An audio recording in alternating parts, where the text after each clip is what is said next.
Hola, miren, vamos a ver en esta clase una tabla de distribución de frecuencia simple.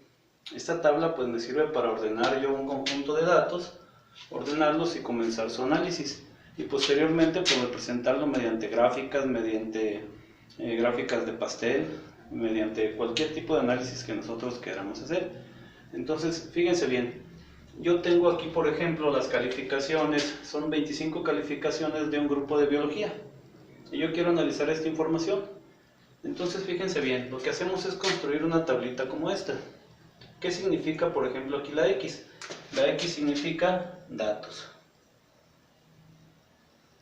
Si a esta X yo le pongo un subíndice, una Y, la Y me estaría representando el número de datos a que me refiero. Por ejemplo, mi dato 1, mi dato subíndice 1, pues podría ser este que sería mi primer dato, 40. Mi dato número 2 pues sería este otro que está aquí, el 55, dato 3, dato 4, dato 5. Entonces, cuando aparece una Y aquí como subíndice, pues se refiere a que la puedo numerar. Dato 1, dato 2, dato 3, dato 4. Entonces, aquí se le acostumbra poner en algunos textos, viene con la letra I. Igual para estas otras que están aquí. La F significa frecuencia. ¿La frecuencia a qué se refiere? Lo vimos con el manejo de datos. Es el número de veces que se repite un dato. Por ejemplo, aquí el 40 aparece varias veces. El 55 igual aparece varias veces. ¿Cuál es la frecuencia? Pues el número de veces que aparece ese dato. Bueno, vamos a comenzar con eso. Para poder trabajar nosotros, pues tenemos que hacer lo mismo que hicimos en el video que les puse yo de los ovnis, de qué era, del coronavirus, que les decía cuántas personas contestaron que sí, cuántas que no sé. Aquí, por ejemplo, de mis datos, pues yo me fijo que aparece el 40. Voy a contar cuántas veces aparece el 40. También está el 55, está el 60, está el 75 y está el 80. Entonces, fíjense bien, vamos a contabilizar cuántas veces aparece el 40. El número de veces que aparece, pues sería la frecuencia, ¿sale? Entonces, vamos a poner frecuencia para el 40 sería, aquí hay uno, aquí hay otro, hay tres. Hay tres 40. Hacemos lo mismo con el 55, aquí hay 1, 2, 3, 4, 5. Yo conté 5. El 60 tengo 1, 2, 3, 4, 5. También tengo 5.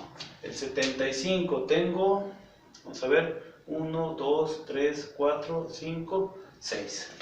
Contabilicé 6 75. Finalmente los 80 tengo 1, 2, 3, 4, 5, 6. Y ya fueron todos, ¿verdad? Comprobamos. El número de frecuencias o el número de datos, pues me tiene que dar todos los que había aquí, que son 25. Entonces sumamos, 6 y 6 son 12, y 10, 22 y 3, 25. 20, déjenme marco bien, 25. En algunos libros aparece así, sumatoria de frecuencias igual a 25. Muy bien. Entonces, si yo aquí le pusiera el subíndice I, esta sería mi frecuencia 1, la I valdría 1, frecuencia 2, frecuencia 3, frecuencia 4 y frecuencia 5.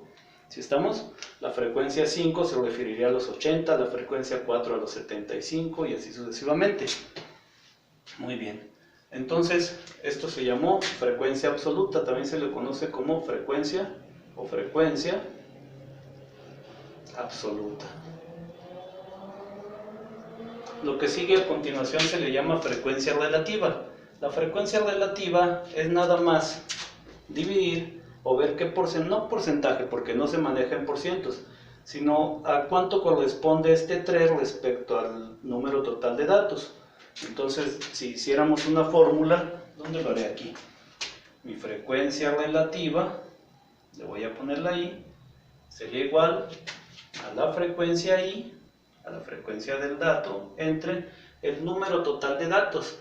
El número total de datos lo pueden representar ustedes con la letra N, aunque en algunos otros textos o otros autores también lo manejan con la N minúscula. Entonces, fíjense bien, si yo quiero hallar, voy a borrar este pedacito de aquí, Si yo quiero hallar la frecuencia relativa número 1, o sea, para la primerita, para esta primera 1, lo que tengo que hacer es sustituir la frecuencia 1, porque me estoy refiriendo al número 1, entre el número de datos. ¿Sí? ¿Sí estamos bien? Esto es, si fuera la frecuencia relativa para el 2, pues sería 2, 2. La frecuencia 2 sería esta. Si fuera la frecuencia relativa para el dato 3, pues sería frecuencia 3. Estas son las frecuencias, la frecuencia 3 entre el número de datos. Frecuencia 4 entre el número de datos, frecuencia 5 entre el número de datos. Entonces ya nada más sustituyo. Mi frecuencia relativa para el dato 1, pues sería la frecuencia 1. Esta sería la frecuencia 1, que sería 3, entre el número de datos, que son 25. Hoy no traje mi calculadora, permítanme poquito.